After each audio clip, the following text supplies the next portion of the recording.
I just wanted to show you what I do to clean up after our kids' breakfast mess.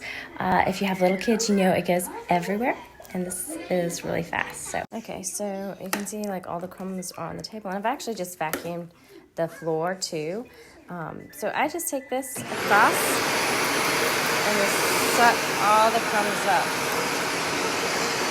I'm not too good at vacuuming and holding a video at once, so that's all I'm going to do for you. But as you can see, it's a really simple way. When you wave the vacuum across the table, you suck up all the crumbs. And then I like to ask like whatever child might be on that table chore for like wiping it, they can go wipe it, or I can, either one. We have the extension vacuum handle that we'll use. Like I'll use that if I've been doing the floors.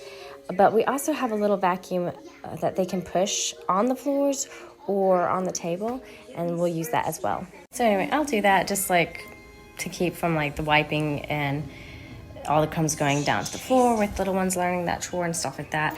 But it's really fast. We keep our vacuum actually right next to the dinner table. That's cubby hole.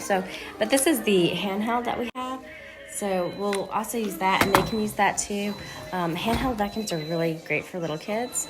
So it's just a really quick way to clean up the table. And often, like, sometimes we don't even need to wipe it because it's just a crumb mess, like with crackers. And so that's what we use.